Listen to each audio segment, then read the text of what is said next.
So today we have a very interesting use case where Transport for New South Wales wanted to spark innovation across the organisation, and they wanted to join the data with the people with the platform. And we're going to look at this from three different perspectives. So we've got the technology enabler, which is Databricks, and how it enabled us to do this. We've got the view from the customer, Transport for New South Wales, and what the business problem actually was and how this was delivered as a program. Bear in mind there are multiple teams involved. And we've got the actual implementation. So how the partner, in this case Data Driven, delivered the solution to Transport for New South Wales using the technology to solve the problem. Okay, so our first speaker is going to be Shelby. Ferson from Databricks, and she's the Senior Manager ANZ. She's very passionate about helping companies achieve their data goals more efficiently with Databricks and solving complex problems. So Shelby, over to you. Great. Can you hear me okay? Yes, we can. Awesome. Hi, everyone. Like Rodney said, yes, I'm Senior Manager across Australia and New Zealand for Databricks. I've been lucky enough to be with the company for a little over 4 years now. And over that time, Databricks has definitely overgone an evolution from the product offering. I know that everyone here is probably familiar with Databricks. And so what I'll go ahead and run through is who we are as a platform, and more diving into current customers using Databricks, as well as where data and AI, which I know are buzzwords, but they have massive potential, and I'll share a little bit more about how our customers are realizing that potential. So quickly about Databricks. Always changing and evolving from a product offering perspective. So I did want to refresh people's understanding of what we provide today. So Databricks provides an end-to-end platform from ingestion to servicing the data for customers like Transport of New South Wales. And at our core, we were founded by the same 6 founders of Apache Spark. And the thing that's great about Apache Spark is that I like to call it a multi-language, multi-purpose data processing engine. And what that does is it provides extensibility across many different use cases, as well as many different types of users. And over the last 8 years that we've existed as a company and from a platform perspective, we've also been contributing back to the community through other open source projects like Delta Lake, which we'll talk about a little bit today, as well as MLflow, and more recently with our acquisition of Redash, which has created a more SQL user-friendly interface with the Databricks platform. Next slide, please.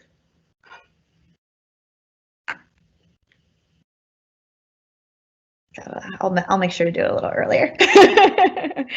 So as you can see, obviously a lot of different industries we work with across many different use cases. But I think the thing that's really important to get out of this slide is that we work with companies who are in all different stages of their data journeys and data evolution, down to the startups all the way up to government agencies, as well as really global conglomerate businesses. And really what at the core, what we're doing with these customers is identifying business use cases where data can have that immediate impact. Next slide, please. And these are just a couple of the use cases here. And as we've seen, data and AI obviously has massive potential across many different industries. I think, as you can see here, there's a ton of use cases, but I think from the public sector side of things, today's use case is just a really good example of how Databricks can be this end-to-end data platform to make sure that organizations are able to actually access the data and then create business value from that data. Next slide, please, where you can see the business value across many different industries. I just wanted to provide examples of what business value actually is, since I know that data and AI is a very popular term, but from a value that we're able to provide perspective, it's increasing revenue across the business. It's reducing costs. It's doing things like, accelerating drug discovery, for example, which has led to companies being able to recognize revenue sooner than if they didn't use the data in the proper amount. And so Databricks is really excited to partner with these businesses, along with partners like Data Driven, in order to really see these business use cases through to quantifying the exact impact we're actually having on businesses as well. And what is this, what does the blueprint for success look like? You can go to the next slide. Rodney, thanks. And the next slide there. And it really starts with 3 key, I like to call it categories. And we're finding that these open standards are becoming more and more key to businesses being successful in setting up their technology infrastructure from the ground up. And we tend to kind of badmouth proprietary systems because they, in the past, have created this vendor lock-in and kind of perpetuate a lot of the problems of the old on-premise world. But the reality is that proprietary isn't really bad, but closed is. And if the cloud has taught us anything at all, it's that companies want to be able to use the best technologies for their business, whether it be open source, whether it be proprietary in the cloud or on-prem, but they need the flexibility because there's a lot of different options out there. And it used to be you could just go with Oracle and that's where you'd be, but there really is probably no vendor out there that will be the one solution for every single part of the stack, right? And so what we talk about when we're trying to say future-proof your technology system is that it's all about being able to use the best technologies and never locking yourself in. So preserving this best of breed mindset. And we think that really is the imperative of where technology will go. And I think the next slide is just a visual representation of, how it used to just be one vendor you used to work with all of this and you'd be stuck with that one vendor. But today we're seeing that you need to use things that provide you flexibility to continuously evolve and use the best of breed technologies that will exist. Next slide, please. Also, we love to talk about scale, and we're finding more and more that scale really does matter. Again, coming back to the future proofing of architecture, but it's not the only thing that matters. And so when we talk about it, it's really easy to kind of skip to where people have hit bottlenecks in the past, and that usually comes from where people were hitting limits in old on-premise infrastructures with scale. But today we need an environment that can be able to handle the massive flood of data, whether you're dealing with exponentially larger data sets or different types of data sets. And then obviously the kind of use cases that you will continue to build on top of the data to handle data science and AI and ML use cases. So there's really a lot to it. We need to account, next slide please, I think it gives a nice list of what we really need to account for are things like, how do you also account for many different types of data your company's probably collecting or may need to collect in the future? How many different types of analysis will you be doing? Will it always just be reporting, or will you need to do some predictive analysis? What are the complexity of cleaning up that data and joining data sets look like, and the complexity of those pipelines? Do you need them to be able to support a streaming infrastructure? How will you deal with this orchestration? And all of this makes leveraging a proper platform and really, really crucial. Next slide, please. And more often than not, we're finding that, using this data and creating AI with the data is really a team sport.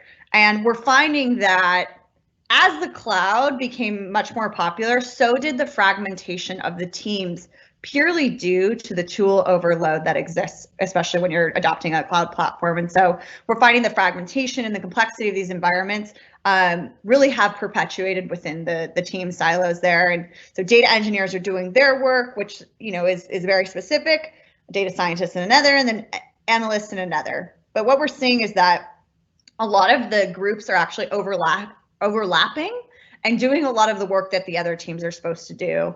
And so in reality, we're finding that by providing a single platform that supports all of these different groups, we're able to increase collaboration across teams. People are not doing double work in different groups. And we're really finding that these projects are actually being much more successful due to the collaboration between the teams. And so we're seeing that the collaboration really isn't a feature that companies have typically looked for when building out their data and AI environments, but it's absolutely critical as we're seeing, especially in this, I would say, more distributed environment more than ever, to really increase collaboration across teams. And I think that this is future, as opposed to future-proofing your infrastructure, this is future-proofing how your organization works. So I'm just going to talk a little bit about the evolution of the lakehouse paradigm. I'm sure it's this buzzword you've been hearing about a little bit more frequently. And so I'll talk about a little bit where it came from. So next slide, please. So just to give you a little bit of background about data warehouses. So if you can believe it or not, data warehouses are celebrating their 40th birthday. So they came around in the 80s. They were purpose-built for BI and reporting, and over time they've become essential today as any enterprise is trying to run their business. However, they weren't built for modern data use cases. So they don't support data like video, audio, or text, data sets that are critical and crucial for modern use cases, and therefore there's really no viable support for data science and machine learning, and they don't support real-time streaming well. And so a lot of these systems are actually proprietary and closed, and they really force you to lock your data into a certain format as well as into a certain size. And so that's where we're seeing a lot of companies kind of hit limits with scale when it comes to data warehouses. Thanks, perfect. So, and then what we're also seeing is that, you know, data lakes came around 10 years ago. And they were great because they could indeed handle all of the different types of data. It didn't matter what kind of data you were trying to store. And regardless of use case, they were a great starting point for enterprises. However, they weren't able to support data warehousing and BI use cases very well. They were really slow, especially when it came to querying, and they're really complex to set up from the ground up. And even after you set it up, the performance is hard, as well as things around like security and making sure people have access to the right data. So as a result, because data lakes provided this very, I guess, flexible way to store data and to consume data, it also made it so it was really messy. And so I'm sure you guys have heard of data swamps. And so data lakes mostly became data swamps. Next slide, please.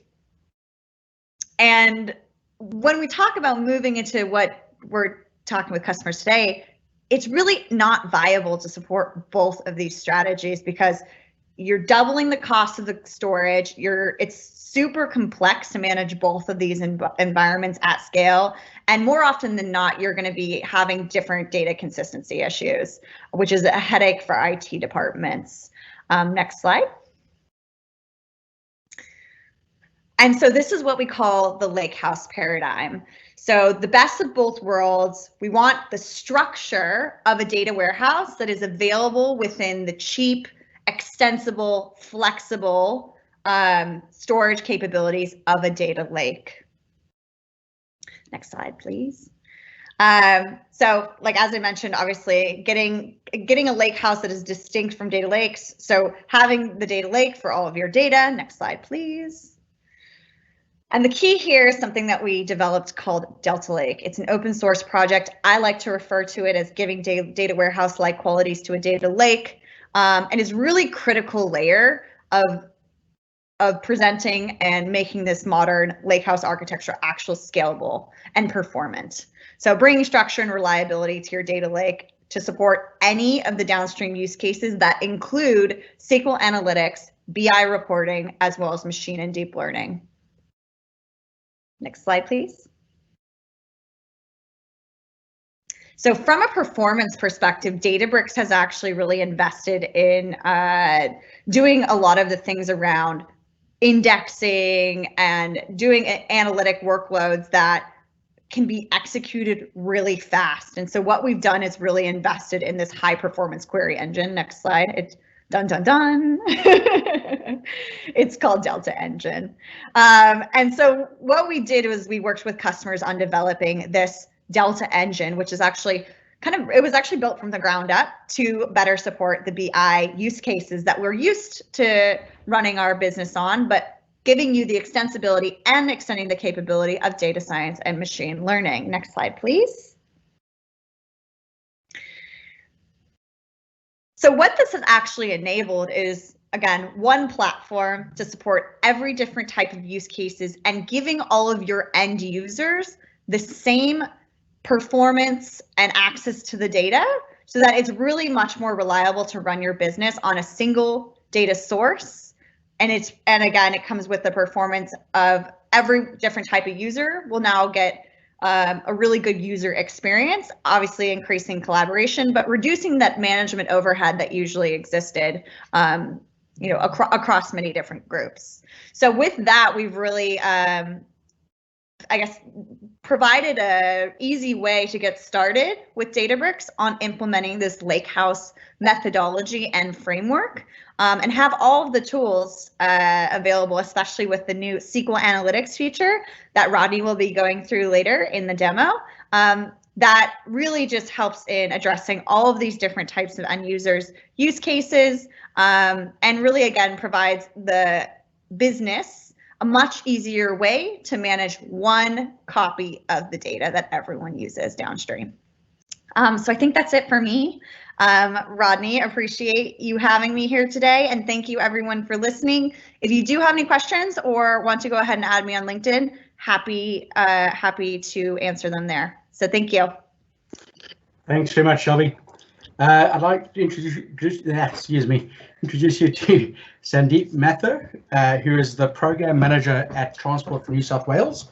So we're going to get to see a customer perspective and the business drivers for, what are the needs behind all this technology and what is it actually enabling? Because as we know, the technology itself is not what we're doing, it's the business value that we're enabling. So I'd like to introduce you to Sandeep. Sandeep, over to you. Thank you, Rodney, and morning, everyone. Thank you very much for giving me a chance to present at this meetup. So what I'll do is I'm going to share how Transport for New South Wales has used Databricks technology to deliver some great customer outcomes. Being a program manager, I'm going to stay really far away from the technology component. I'll let Rodney talk about it, but I will focus on more what are the outcomes which which we wanted to deliver, and also I might spend some time in talking about how we deliver those outcomes. So thank you. So let's start with the program objectives. So I'm talking about the program which is currently we are delivering. It's called Multimodal Performance Reporting Program. We started the program in January this year, and it's kind of now coming towards an end. We are in the last stages where we are focusing on some of the change management, data management activities in order for us to close the program by Q1. So what were so in terms of the key objectives, we started with 3 key objectives. One was to have a platform to establish an operational data lake where we could ingest the data. So that we can carry out different analytics. So I'm talking about descriptive as well as predictive and prescriptive analytics. And we're talking about in transport, in terms of the data volumes, we're talking about significant data volumes, and we'll talk about it. The second is traditionally in transport, we had relied on operators to tell us what happened last month. So there is normally a PDF report which lands into our organization around 7th or 10th of each month to say this is what happened on bus, ferry, light rail, city metro, in those modes. we had a almost it was an audit point raised that transport should be able to validate those reports, and this program has actually now allowed an evidence-based performance reporting, where each of those modes, their contract managers are actually able to see what happened. And what we have is as a minimum, we are able to see what happened yesterday on any of the modes, and in some instances we are able to actually look at intraday performance of the mode as well. And last, but quite significant, the world has actually moved away from those monthly reports, and people want to be able to do self-service, and self-service, as you all may be able to think of, it is a raft of self-service we talk about. So what we have is self-service for contract managers who can look at any specific route, what happened on any mode, so whether it's bus, ferry, light rail, or metro. Then we have users like data scientists and data analysts who may want to dive a bit more into the data. And then we have other app developers and then different kind of personas which we talked about, which we looked at. So how can we give them self-service capability? So those are the three key objectives. Now, this slide shows when we started the program, what the state of play was, that we used to get a lot of Excel, so a lot of really large CSV files, and the contract managers used to play in the Excel. Some of the Excels used to get maxed out because of the number of rows, and then we had legacy systems and operational systems, different kind of source of data, and the contract managers and their team had to spend a lot of time in actually just collating the information. So instead of focusing on the performance management and what is happening on the network, they were focusing a lot more on data collection, curation, and fiddling with the quality of that. What we had, the future state which we actually delivered as part of the program, was that we created the operational data lake, ODL. I'm going to call that as ODL. So now we have we receive data in motion. So from bus, ferry, city trains, and city metro, we receive the data every 10 seconds.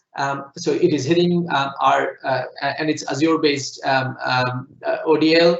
So the data is hitting every 10 seconds. And for some of the modes, we receive data overnight. So whether it's light rail or community transport or all kind of traffic signal intersection data, that comes overnight. And then we have a lot of reference and master data coming from different sources, and we are talking about operator information, contracts, routes, route variants, a lot of other information that comes to us also overnight. What we do is all those things come, we curate it and make it available to different personas, to different means. Next slide, please.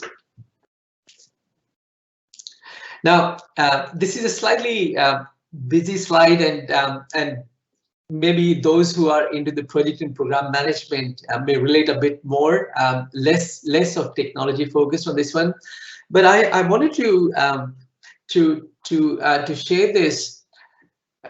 When we talk about delivering data science or data analytics programs, there are a lot of things which need to be considered. Currently, the failure rate of these programs is very high. Up to 85% of the programs are perceived to not deliver value. And in fact, I'm also undertaking a PhD on this topic as to how can we go and efficiently deliver data analytics and data science programs. So as part of our delivery we identified 5 different domains which a program manager or a project manager should be aware of. One is a pure program management layer. So whether you use PMIs or whether you use OGC's MSP, you need a layer of the program management. Then you need to look at the change management. Guess what? The value, to realize the value of any investment, you got to have very significant change management. Otherwise, the value doesn't get realized. The third, which we looked at, was the scaling of agile teams. And as you are aware, there are lots of scaling, scale agile frameworks which are available. In transport, we focused on SAFe 5.0, specifically for us to be able to do continuous delivery and continuous deployment. So the whole thing is very iterative, and I have quite a few teams which are currently working to deliver the agile release train. Then the 2 other very significant domains are, one is the data management, the other one is the data science processes. So for any data science or data analytics program, you need to make sure that you do all the different knowledge areas. What I have here is the DAMA wheel. I'm sure most of you will be aware. That's the Data Management Association's body of knowledge, and different knowledge areas. You've got to look after those knowledge areas. Then on the right side, what we have is the data science process. Now you got to have all those processes quite well laid out. We use CRISP, which stands for Cross Industry Standard Process for Data Mining. I'm sure there are just lots of those methods available as well. But the idea for me showing this slide was that you got to be aware that there are lots of domains you need to consider if you are to deliver a significant business outcome. Next slide, please. Thank you. And this is the, I just wanted to share an agile release train. So what we have is a multimodal performance reporting art, and I have 8 different teams who are delivering, and now actually we are about to wind down, so we are actually shutting down some of those teams. But the thing is that we at one point of time we had close to 65 resources. So we're not talking about a small set of 2 people or 3 people team. It requires a lot of resources. And on the left, if you can look at, you need product management, program management, information architecture, data architecture, domain architecture, change manager, scrum master. There are a lot of roles which are required. For us, this program was a significant investment from transport perspective, and we needed all these roles to help us in deliver the outcome. Next slide, please. So this is just a smorgasbord of different dashboards which we produce. Look, because we do not have enough time, but at some stage I would love to show you what we have delivered. We have delivered some really powerful capability. When we talk about these dashboards, we have given the ability to our contract managers to drill down every bus trip, every light rail trip, or city metro, down to every transit stop, to what time did it arrive at a transit stop, what time did it leave, what was the journey time, headway service, are we meeting KPIs? So this is, we are confirming to contractual requirements, and so the backend had to be very, very strong business rules, very well documented and implemented, and that's what we were able to do. And also, I want to acknowledge that, look, no organization is able to carry all these skills unless you are a software developer it's just you do not have. So you need to still go and find out the right partners, whether they're implementation partners or the right technology solutions, because this is a serious game here, right? So you have to get the right people, processes, and tools to be able to deliver. The last slide, please. This is the last slide, and all I want to do is to share what has been delivered on this program. So what we have is a platform now. Our operational data lake is now established. We are ingesting data from for bus, ferry, light rail, city trains, and city metro.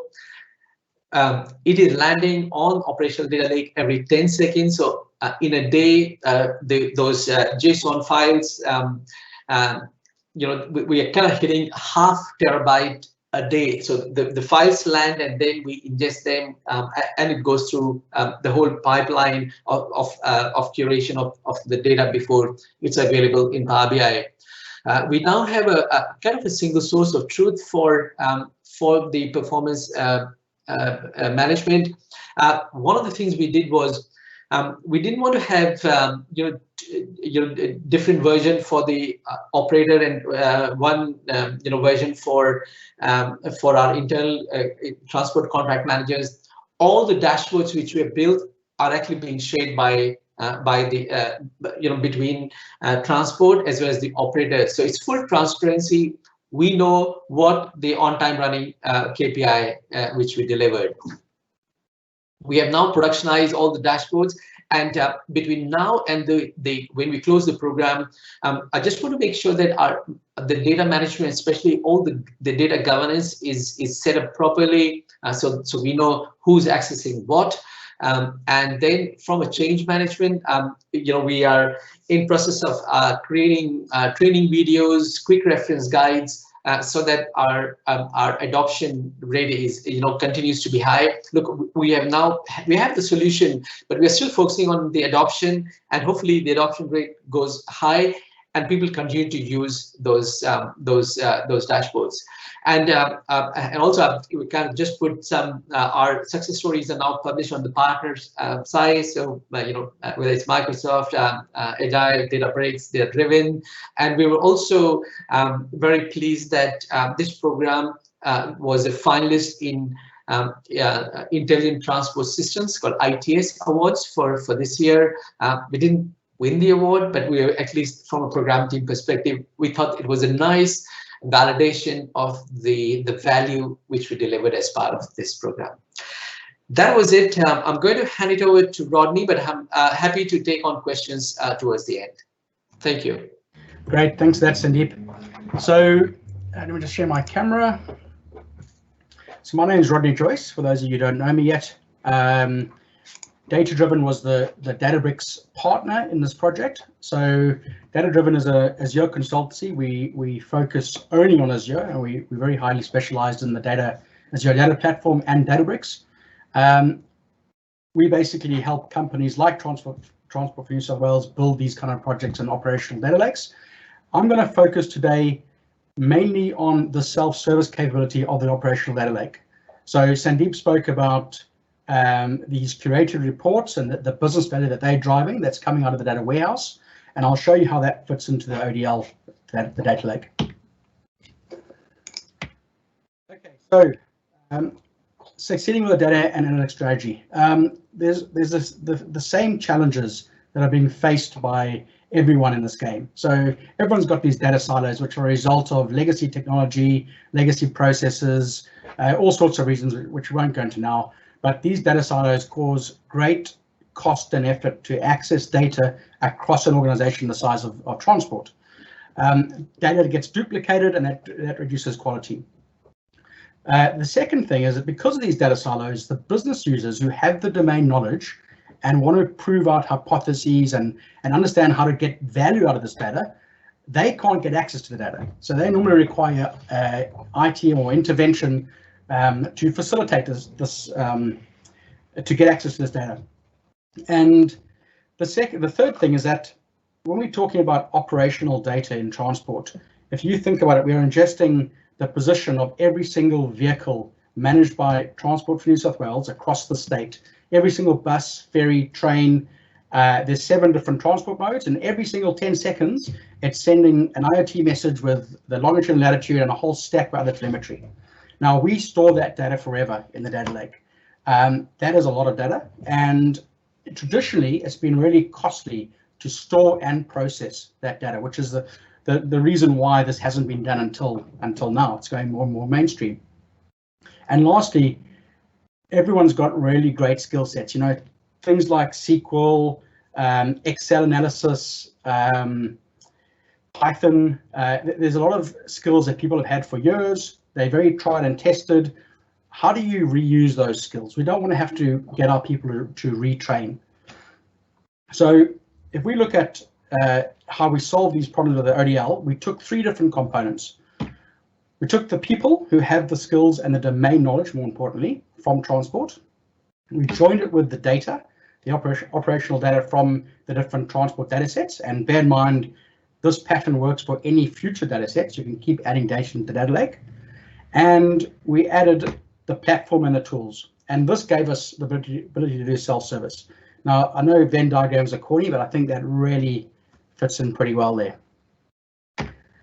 Okay, so we looked at self-service from a consumer point of view. So who are the people, for internal and external, outside of the organization, who want to access the data, and what do they need it for, and how do they normally access data?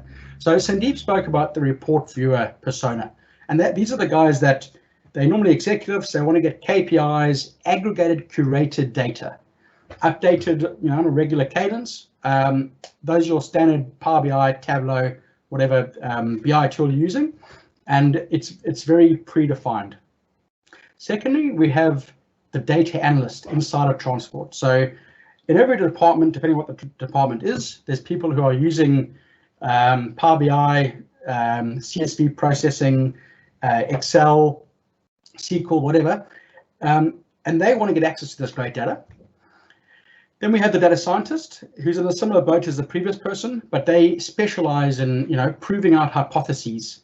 But data science is difficult. It's not so much from a data science point of view, from the sense of getting enough data to get a meaningful result.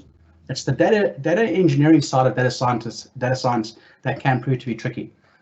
If we move outside of the organization, we've got other organizations who want to do B2B sharing with transport. So for example, maybe there's an application that wants to get all the public transport data. Now, transport have a legal obligation to surface certain data sets. And this is called open data, and it's really useful. So if you've used the TripView app, for example, you're actually leveraging open data. So the second persona is the app developers of the world. They want to access these data sets from the data lake. They don't really care that there's a data lake. They just want to get access to this data, and they want to do it via APIs. They want to have to download things. They want to take it off into their own site and build services and products on top of this data. And then you've got the external data scientists who want to do the same thing. They want to build new products and services on top of the public transport data. Firstly, we have to look at, you know, we've got this massive amount of data. How do you interact with it? So you need a very good way to allow asset discovery. So we built, this is one of the Azure tools. We built this data catalog. If you think of a library with hundreds of thousands of books, no one knows what's in that library. You need to index the data, find out who owns the data set, you know, what's the intended purpose, what's the lineage of the data set, where did it come from, how does it relate to other data sets, is there sensitive data involved, all sorts of things. And this is a really important feature on your data lake to make sure that it doesn't become the data swamp that that Shelby mentioned earlier. Now, Shelby touched, well, she spoke about the lakehouse and how we've evolved from either having just a data warehouse or just a data lake, and how we can leverage both of these to get really meaningful business value out of our systems. And this is an architectural diagram where we show how on the Azure platform, but obviously this would work for Google or Alibaba or whatever you want to use, AWS. You've got this kind of data lake layer where you're on top of the data lake and you're prepping the data as however you want, and you're serving it up. So here we're using Databricks. This is the Delta Lake that Shelby spoke about. And the key thing here is that this Power BI instance here is bypassing the data warehouse, which is Synapse. Now, this is what I'm going to demonstrate to you guys. It's for ad hoc analysis. So think about the data analysts in transport.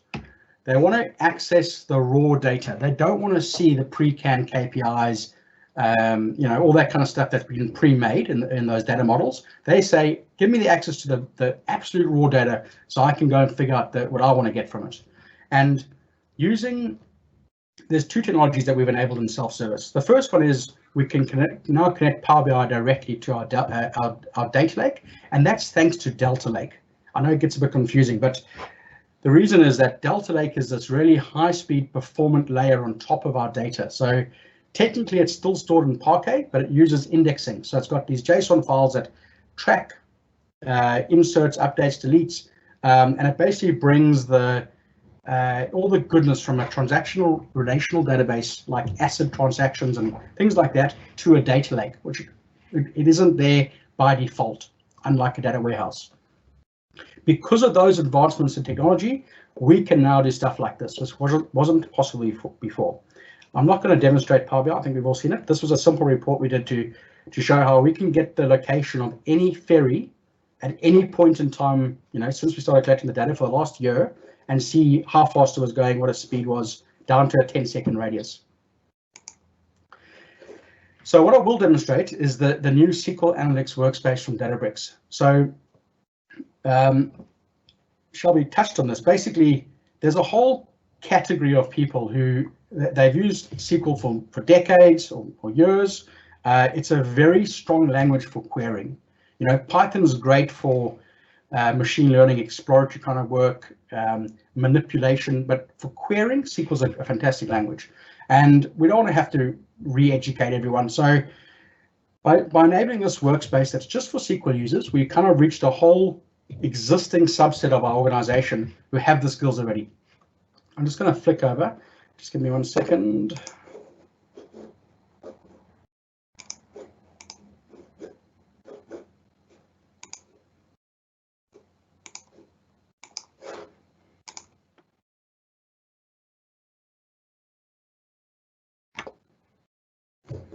Okay, so this is our SQL workspace.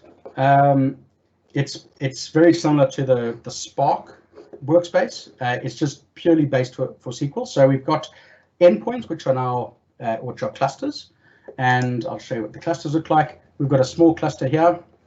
It's running at the moment. We've got queries, so we can save queries that make sense to us. We can collaborate on those queries. This is a great way of reusing SQL without having to use SQL, whatever SQL client you're using. And we can make dashboards. So, for example, here we've made a couple of very, very simple dashboards which are querying the Delta Lake live. So this is the thing to remember. This is not, going through a big ETL layer and having complicated models applied to it. This is live data. If I change anything, it's going to go back to the Delta Lake and refresh. It pushes the query right down to the Delta Lake. So here we've looked at trips made by individual ferries. These are boat names, and what percentage of them were delayed. Now, it could be delayed by 1 second or 100 seconds. It doesn't really matter. It's how many were slightly delayed. And we've got things like which are the boats with the highest probability of being delayed and this kind of thing. So you get the idea. But the users of this tool would be the people in departments who want to test out certain theories and display that data to other people. I don't see this tool right now being a replacement for a very rich BI tool like Tableau or Power BI, but I suspect that this is going to improve over time. It's just been released. It's going to become richer and richer and keep chipping away at that use case where maybe you don't need a fully fledged BI solution. It's also very costly to have that. You can use these dashboards and get really great insights being connected very close to the data. Okay, the next use case we're looking at for the internal data analysts is when they want to grab some of this data that we've collected and use it on their own systems. Now, this was a tool we did for internal users. I'm not going to demonstrate it. It's basically a Power App. You can choose any data set on the data lake, Bear in mind, there's terabytes of data here. You can choose a date range. Now, what we've done behind the scenes is we've taken the data on the Delta Lake, we've pre-processed it into daily chunks, and we've zipped it. So that's very cheap to store. The user can now download each day of CSV files and do with it whatever they want to. There's actually a process in transport called GIPA requests, and it's when when someone asks for the data from a government agency, they have to provide it. And this has enabled transport to react to those GIPA requests 30% faster than before. So it's reduced the human effort to generate this data. Before, it would be a real pain getting this. Now we've exposed it right to the end user. This is a very boring slide, but basically we've got Storage Explorer. So if you're used to the File Explorer to viewing your files, we expose that same view of the data lake. Now, the key thing here is that this is all locked down with Active Directory. All of these tools that I've showed you are all adhere to the principle of Active Directory. There's one authentication account for everyone, and authorization is done by AD. So we could say, okay, the people who are interested in ferries can only see the ferry data. People who are interested in Metro can only see their data. And we control which parts of the Delta Lake to expose.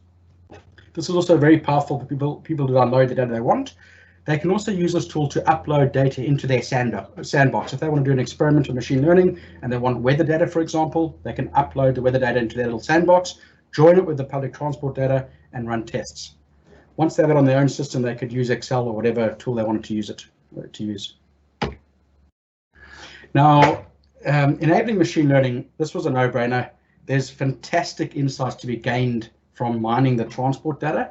So we've got things, if you start to think about transport data, there's things like, can we minimize trip delays by optimizing the route? Can we look at the downtime of vehicles and look at where they are? Maybe certain locations are rougher on the wheels of buses than other locations, or hills, maybe it causes more engine failures. So by analyzing this data, we can get some really rich insights. So on a capability level, we provided two different workspaces to do this. We've got the Azure Machine Learning Service, and we've got Databricks workspace. Now, Azure Machine Learning Service, it's got some cool things like, you can do some visual design. You can store your experiments, you can track your models, you can deploy your models. I won't go, I'm afraid we don't have time to demo this at all. Then we've got the Databricks Learning Workspace, where this is more aimed at people who are familiar with code. So Python users, SQL users, R developers, go in here, use the framework that they already are familiar with. So for example, TensorFlow or scikit-learn, NumPys, Pandas, all those familiar things. There's no reason to relearn this. It's a code-based interface. They can use MLflow to deploy the models. MLflow is great for tracking experiments. It's got a model registry, choosing which models to deploy. Unfortunately, I don't have time to demo this either, but we did an experiment where we took the weather data for the past year, and we looked at the effect of rain against the delays of trips on the ferries.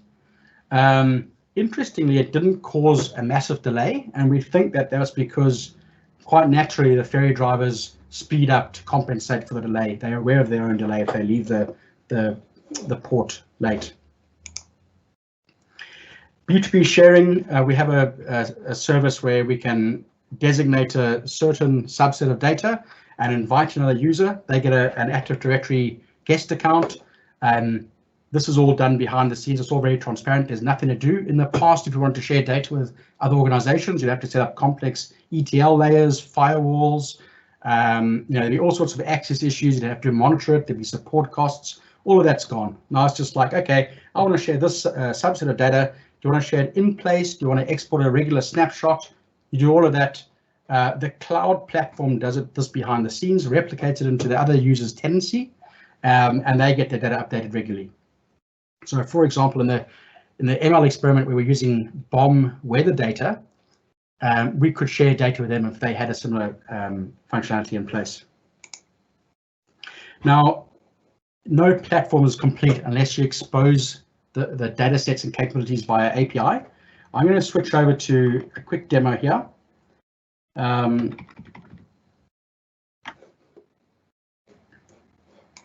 So this is the API management gateway, which we put over that same data. So I'm logged in. So imagine I'm I'm an anonymous user. I come here, I sign up for a subscription key. I go look at the APIs that are on top of this lake on this. Let me just sign in. I see historical GTFS data, which is things like ferry, bus, metro, and I get a very developer-friendly HTTP interface. I can see it's got versioning. I can see the changelog. I even had this test harness where I can say, okay, what are the HTTP headers I need to pass? What are the parameters? There you can see I'm basically saying I want the ferry data for this schema type for these dates. You know, if I'm a Java developer, I can get the actual code. It's a real test harness. You know, it's a very powerful tool for developers. It generates the Swagger definition, and we can expose any data set on our data lake to the external public like this, or internal users. You should be using APIs internally too.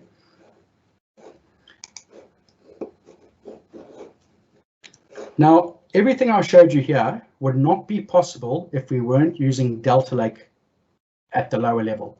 There's no ways you could do this kind of stuff on a data lake just using Parquet. It would be too slow and your processing costs would be too high. We surface that same data in the Transport Open Data Hub. So this is an existing portal which exposes all this fantastic data from Transport to the general public.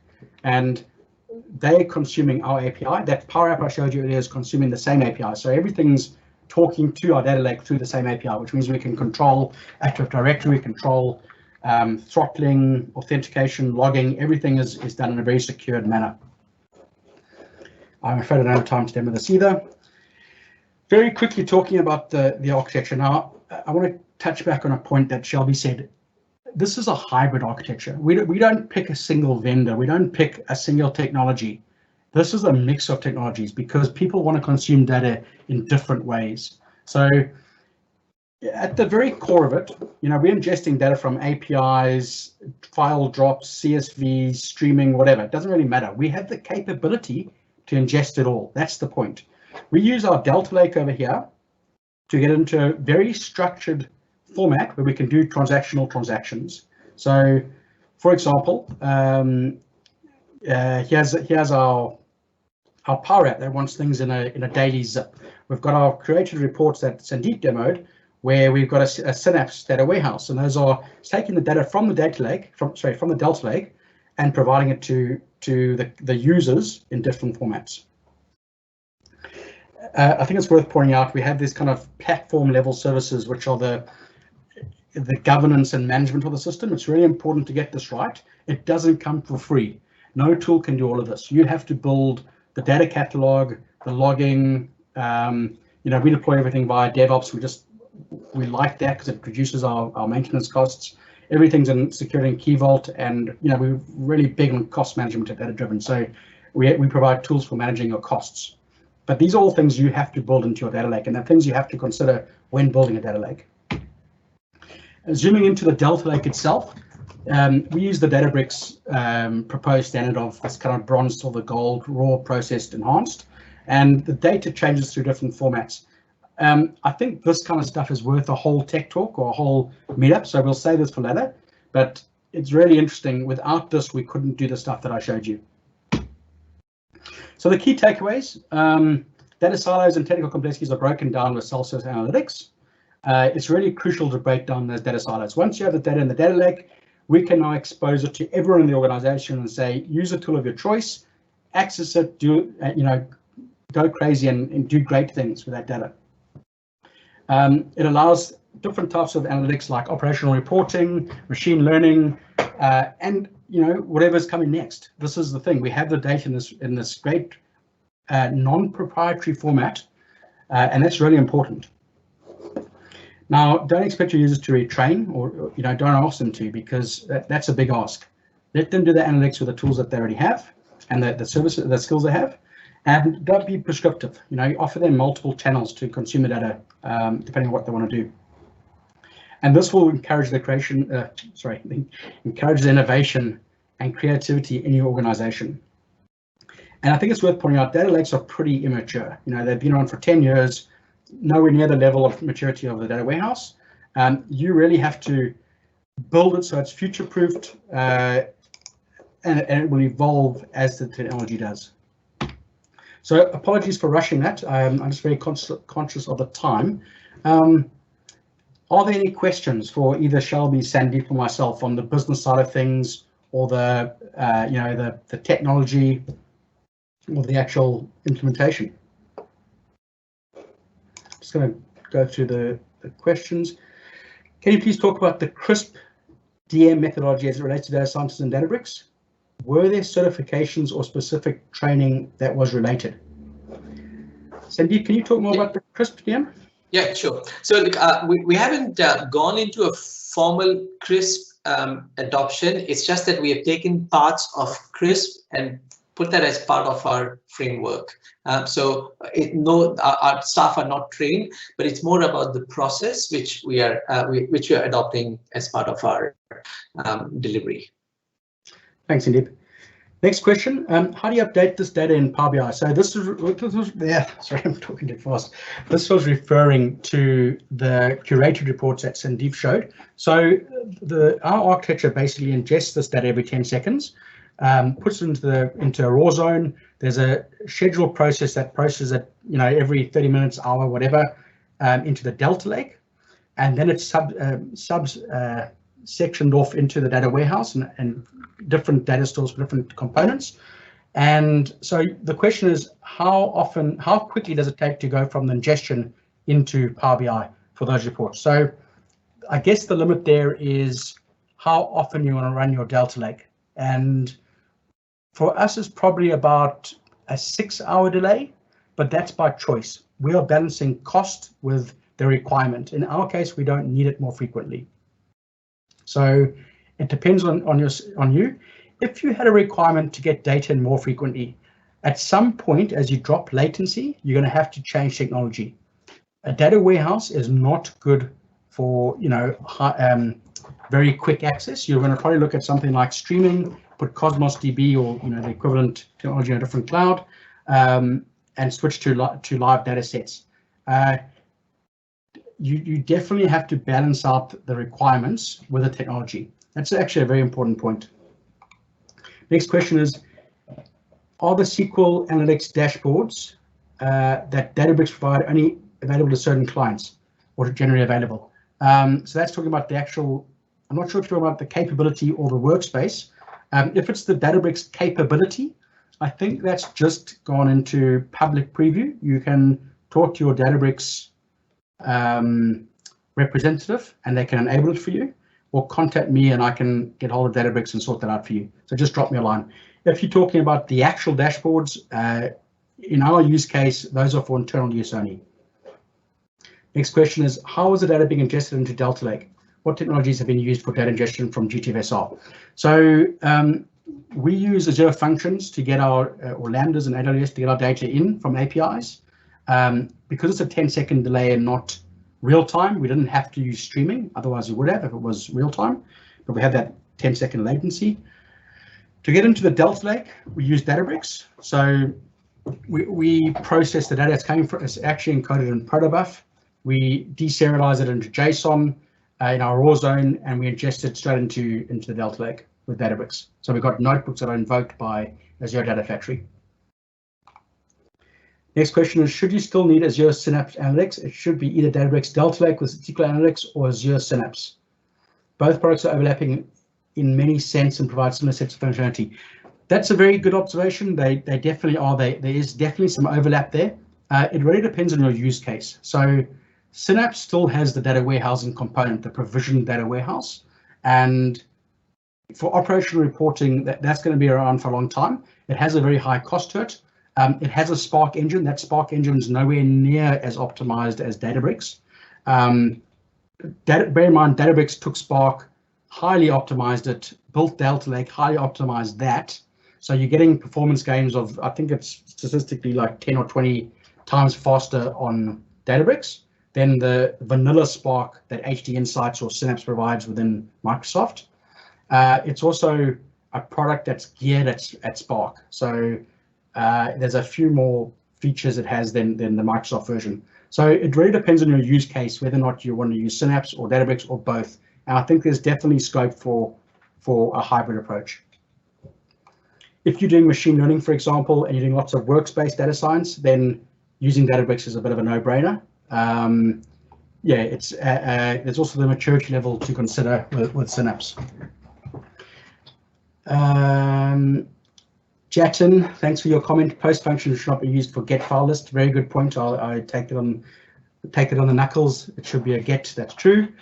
Next question: Does the data lake security protocols comply with government health sector data privacy laws? I'm not sure about that. Data lakehouse security protocols. So I'm not sure what level that's aimed at. So there's HTTPS. There's we lock everything down with AD. There's lots of moving parts here. I think it would require a little bit more of a zoom into that question. So Percy, if you want to take it up with me, drop me a line after the meetup and we can chat about that. I can also refer it to Sandeep and Databricks afterwards for comments. Last question: Does the solution cater for ML model lifecycle or the current ML models implemented?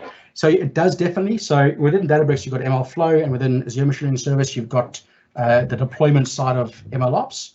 So we haven't built a framework around automatically deploying those models that are created by the data scientists.